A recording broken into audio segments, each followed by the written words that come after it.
Hello everyone. Today we are talking about trigonometry for right angle triangles only. So this is normally the basics of what we learn about trigonometry.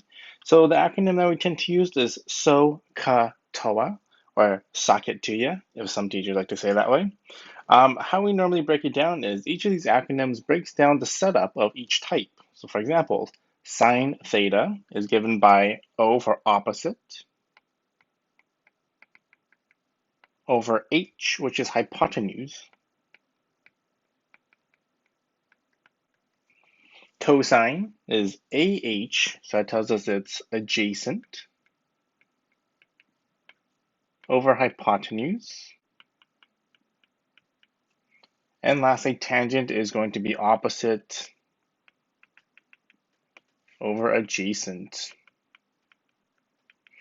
So how do you recognize where the opposite, adjacent, and hypotenuse are in each triangle? Well, let's take a look, for example, sine. If we're given this angle here in the bottom right corner, we can draw an arrow from the middle like this, and whatever hits directly across, that is known as the opposite side. You can shorthand it as O or OPP. The longest side of a right angle triangle is known as the hypotenuse. We learned that in like grade 8 or so, or maybe even earlier. So again, what's opposite from the 90-degree angle is always going to be our hypotenuse, so HYP for short. And the last one here is the adjacent that is remaining. Adjacent is also known as the length that is located beside the angle. So this is how you can recognize if it is the adjacent side. For similarly with cosine and tangent, the way we've drawn the triangle, it is all the same. So again, if we're starting from the same angle, so it's going to be opposite, hypotenuse, and adjacent left over, so on and so forth. So this is the idea of how you can locate the opposite side. What's across from the 90-degree angle will always be your hypotenuse, and whatever's left over is your adjacent side. Now, when it comes to trigonometry using SOHCAHTOA, there are two types of questions that will normally be asked. Number one is you're trying to look for an unknown side. So in that situation, you're just going to use your acronyms SOHCAHTOA, figure out what is the opposite side, adjacent side, and hypotenuse, and whatever you're given, and then you're going to use algebra to solve whatever you need after you're done the setup. The second type of question that you'll see is that you're trying to solve for the unknown angle. So in this case, you do the same thing. You do the setup using SOHCAHTOA. Again, label your sides, opposite, hypotenuse, and adjacent, and then figure out which trig you're supposed to use based on the information that you are given. Once you're done the setup, you then use inverse trig. So that's the sine to the -1, cosine to -1, tangent to -1. Whenever you need to use the -1 versions, that means you're looking for the angle, and that's the only time you would use the -1 versions. Hence, they're called inverse trig. So let's take a look at the first two examples. In parts A and B here, we can see that we're trying to look for a side length. So in this case, let's first label based off what we have. So we're given the angle of 20. So 20 is over here. So I draw an arrow across. This tells me that x is the opposite side. And of course, on the 90-degree, this tells us this is the hypotenuse. And the adjacent side here is empty. So we know that we don't want to do anything with adjacent. So in this case, which one would we choose between sine, cosine, and tangent if we're given opposite and hypotenuse? So given that it's O and H, this tells us that we should be choosing sine. So just a reminder, it's SOHCAHTOA.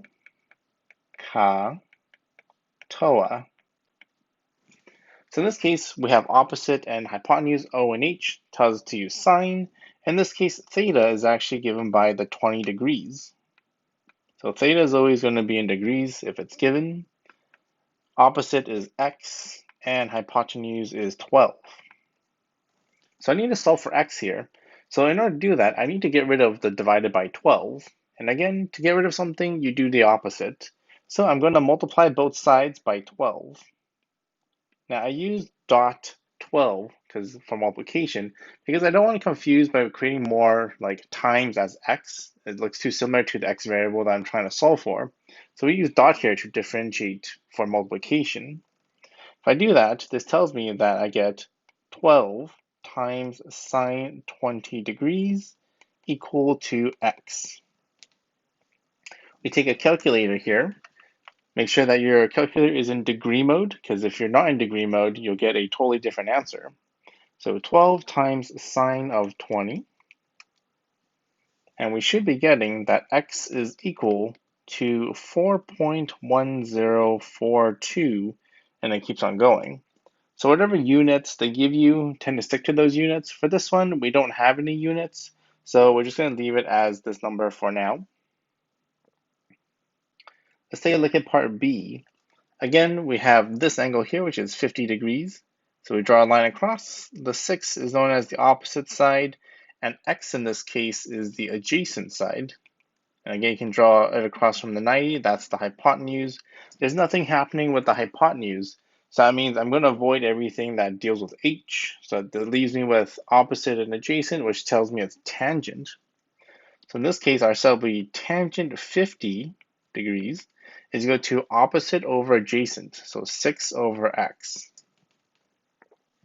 For this one here, you can either use a shortcut or you can just take it step by step. We'll do it in both ways for you guys to see which one you prefer. So the shortcut would basically say that I will take this x value and switch it with whatever's on the other side. So they can switch places. So this is a shortcut to save you a step or two. So now we get x is equal to 6 over tangent 50 degrees. And if we do that, we get 6 divided by tangent of 50 on a calculator. We'll get 5.0346 if we're rounding to 4 decimal places. All right, now let's try it the long way. We should be getting the same answer. So once again, we have tangent 50 degrees equaling to 6 over x. So if you don't know the shortcut or you don't like the shortcut, you can do it step by step like this. First of all, multiply both sides by x. So we do that so we can get x out of the denominator. And we get x times tangent 50 degrees equaling to 6. And then we can then divide both sides by tangent 50 degrees. So then we'll come to x equaling to 6 over tangent 50. And come to the same answer of 5.0356 if we're rounding to 4 decimal places. Now let's take a look at these examples. For C and D, we're trying to look for the angle this time. So when we try to look for the angle, that means that we will need to be using the inverse trig, those -1 versions, to find out what the degrees will be. So first of all, let's take a look at part C. X is given by this angle here. So if I draw an angle across, we're given the opposite side. 90 degrees would be hypotenuse. There's nothing there. So here we're given that we have opposite and adjacent. So in that scenario, again, we can take a look at SOHCAHTOA, but again, once you're used to using this acronym, this tells us that we need to use tangent. And since x is the degree area, it's tangent x equal to opposite, which is 10, adjacent, which is 18. So now I need to solve for x. So to get rid of trig, I need to use inverse trig. So to get rid of tangent, I can't just divide away by tangent because that doesn't make any sense. I need to actually use inverse tangent. So I need to inverse tangent both sides. So in this case, we can rewrite it like this. Inverse tangent of this side and inverse tangent of this side. In this case, we just end up getting x left over here, and then on the other side, we'll just go inverse tan of 10 over 18. And you should be getting 29.0546 degrees. Again, this is rounding to 4 decimal places. If they say round to the nearest degree, then it would be 29 degrees. Now let's take a look at D. So we're at this angle here. This one's going to be our opposite.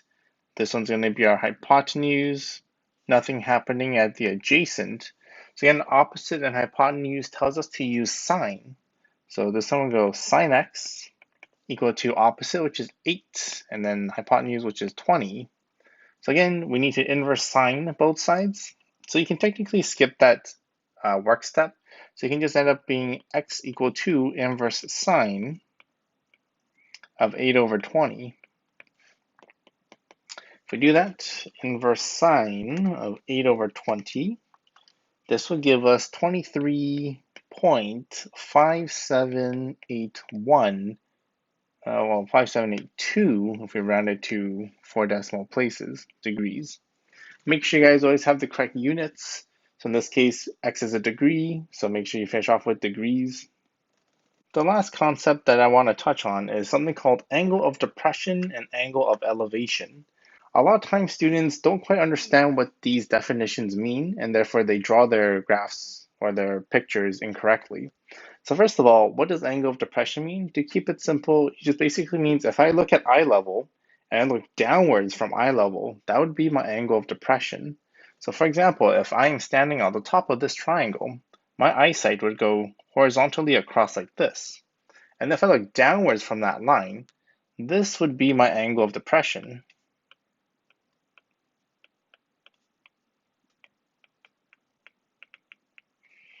A lot of students mistake it for being the top angle in the triangle, so that is why they normally get the wrong answer.